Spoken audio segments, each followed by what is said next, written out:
आप सभी welcome back to air force अड्डा। तो चलिए गाइस, हमारा एयरफोर्स के एग्ज़ाम के लिए टॉप 25 जीके के क्वेश्चंस आ गए हैं। तो चलिए स्टार्ट करते हैं। हमारा पहला क्वेश्चन है कि सिंधु घाटी सभ्यता के शहरों की गलियां कैसी थी।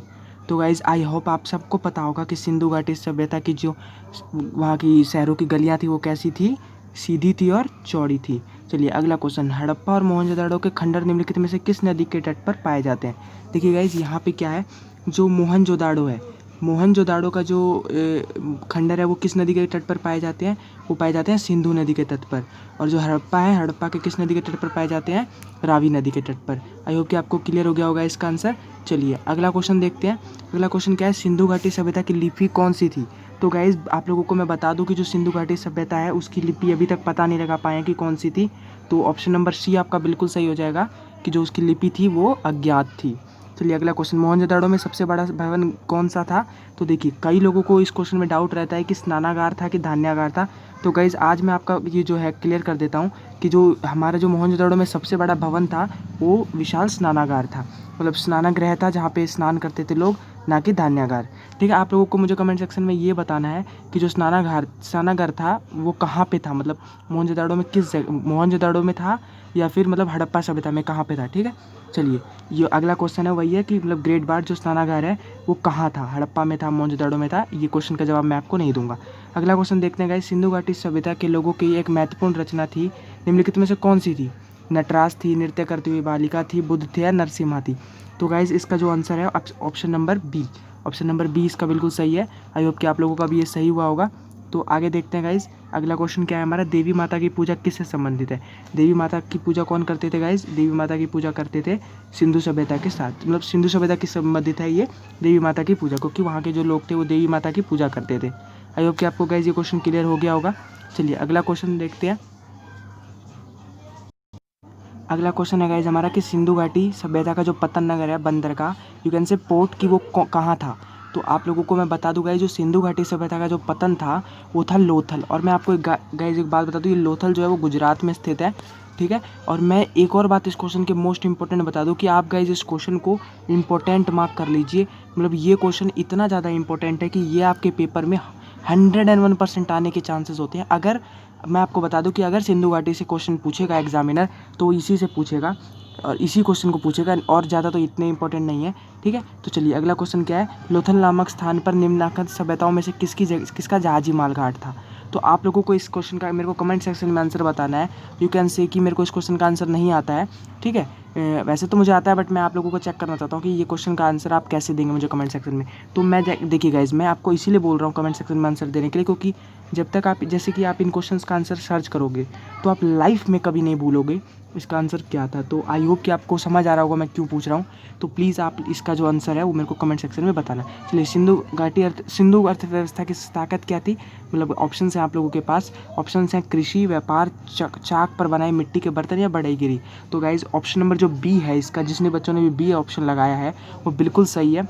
तो चलिए आपके 10 क्वेश्चन तो हो जाते हैं। अब वैदिक सभ्यता के कुछ क्वेश्चन इंपॉर्टेंट कर लेते हैं धीरे धीरे। ऐसे ही अगर हम 25-25 क्वेश्चन करेंगे तो गाइज मैं पूरी जीके आपकी करवा दूंगा, मतलब एग्ज़ाम से कम 2 से 3 बार करवा दूंगा, मतलब रिवीजन आपकी 2 बार से 3 बार हो जाएगी और 1 बार पूरी जीके पढ़वा दूंगा। ठीक है गाइज, ऐसे रोज़ टॉप 25 करके मैं 2 से 3 वीडियोस दूंगा। तो आई होप कि आपको मतलब ये अच्छी लगी होगी। अगर अच्छी लगे तो गाइज प्लीज़ वीडियो को लाइक ज़रूर करना, ताकि मुझे पता लग पाए कि हाँ मेरी वीडियोज़ अच्छी हैं। चलिए अगला क्वेश्चन क्या है, वैदिक आर्यों में का मुख्य भोजन क्या था। जौ और चावल, चावल और दालें, सब्जियां और फल, और दूध व उत्पाद, इसके बने उत्पाद। तो गाइज जिसने भी ऑप्शन नंबर सी टिक किया है उसका आंसर गलत है, सॉरी। और जिसने भी ऑप्शन नंबर डी टिक किया है उसका भी गलत है, और जिसने भी ऑप्शन नंबर बी टिक किया है कॉन्ग्रेचुलेशंस गाइज, उसका आंसर बिल्कुल ठीक है। आई होप कि आपको क्लियर हो गया होगा। चलिए अगला क्वेश्चन क्या है, निम्नलिखित में से कौन सा अन्न मनुष्य द्वारा सबसे पहले प्रयोग में लाया गया है। मोस्ट इंपॉर्टेंट क्वेश्चन गाइज, कि मतलब हम लोगों ने कौन सा जो अन्न का जो कौन से अन्न का मतलब सबसे पहले प्रयोग किया है। तो इसका जो आंसर है गाइज, वो जिसने भी सी लगाया है, सॉरी, ऑप्शन नंबर ए सही है। ठीक है, जौ जिसका भी आंसर है वो बिल्कुल सही है। अगला क्वेश्चन क्या है, वैदिक लोगों द्वारा किस धातु का प्रयोग पहले किया जाता था, मतलब सबसे पहले किस धातु का प्रयोग किया गया है? चांदी, सोना, लोहा या फिर तांबा।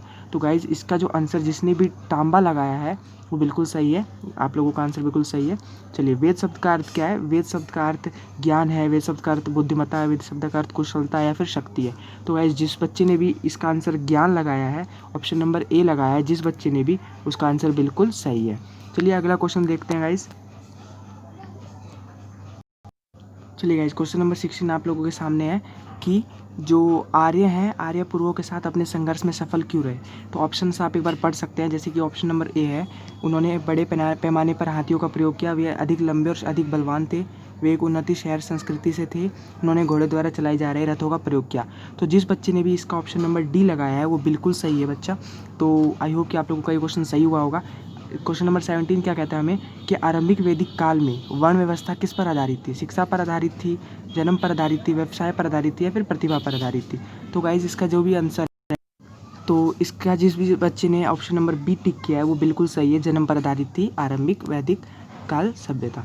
चलिए, आर्यों को एक जनजाति कहने वाला पहला यूरोपियन कौन था? मैक्स मुलर था, सर विलियम जॉन्स था, जनरल कनिंघम था या फिर एच विल्सन था? तो गाइस जिसने भी इसका आंसर जो है सी लगाया है वो बिल्कुल सही है या नहीं है ये आप गूगल से चेक करेंगे। ओके गाइस, चलिए अगला क्वेश्चन क्या है? आर्यन जनजातियों की प्राचीनतम बस्ती कहाँ है? उत्तर प्रदेश, बंगाल, सब सिंधु या फिर दिल्ली? ठीक है, तो गाइज़ ये क्वेश्चन मैं आप लोगों के लिए छोड़ रहा हूँ और उसके बाद जो लास्ट क्वेश्चन है उसको मैं करवा देता हूँ। तो आपको मैंने 2 से 3 क्वेश्चंस दिए हैं, प्लीज़ मैं आपसे रिक्वेस्ट करता हूँ कि आप उसका आंसर ज़रूर जो है आप वहाँ से पता करके आइएगा गूगल से और मुझे कमेंट सेक्शन में ज़रूर बताइएगा। तो अगला क्वेश्चन हमारा क्या है? वैदिक युग में राजा अपनी जनता से जो कर वसूल करते हैं उसे क्या कहते हैं? उसे बलि कहते हैं, उसे विद कहते हैं, उसे वर्मन कहते हैं, फिर उसे कर कहते हैं। तो जनरली नॉर्मल हमें जो टैक्स होता है, टैक्स को कर कहा जाता है, तो वो अब कहते हैं, जब नहीं कहते थे तो टैक्स तो हो नहीं सकता। इसके बाद जो हमारा विदत है, विदत ऑप्शन गलत है, कर गलत है, वर्मन भी गलत है, बलि बिल्कुल सही है। ठीक है गाइज, आई होप कि आपको ये वाला क्वेश्चन अच्छे से क्लियर हो गया होगा। अगला क्वेश्चन देखते हैं, प्रसिद्ध गायत्री मंत्र कहाँ से लिया गया है? प्रसिद्ध गायत्री सामवेद से लिया गया है। तो इसका जो आंसर,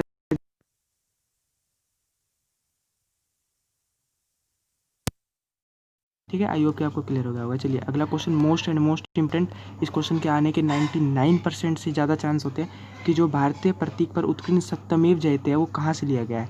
वो कौन से उपनिषद से लिया गया है? ऋग्वेद से लिया गया है, भगवद गीता से लिया गया, मत्स्य पुराण से या फिर मुंडकोपनिषद से? तो जिसने भी इसका आंसर ऑप्शन नंबर डी लगाया है तो गाइज कॉन्ग्रेचुलेशंस, आपका आंसर बिल्कुल सही है। तो मुंडकोपनिषद से ही लिया गया है। क्वेश्चन नंबर 23 आप लोगों के सामने है, आप पढ़ सकते हैं कि निम्नलिखित में से किस विदुषी ने वाद विवाद में अजय याज्ञवल्क्य को चुनौती दे दी? तो ऑप्शन हैं घोषा, मैत्रेयी, अपाला या फिर गार्गी। तो गाइस जिसने भी इसका आंसर गार्गी लगाया ऑप्शन नंबर डी बिल्कुल इसका सही है। चलिए, तो कुछ बौद्ध एवं जैन धर्म से संबंधित क्वेश्चन हैं उनको देख लेते हैं।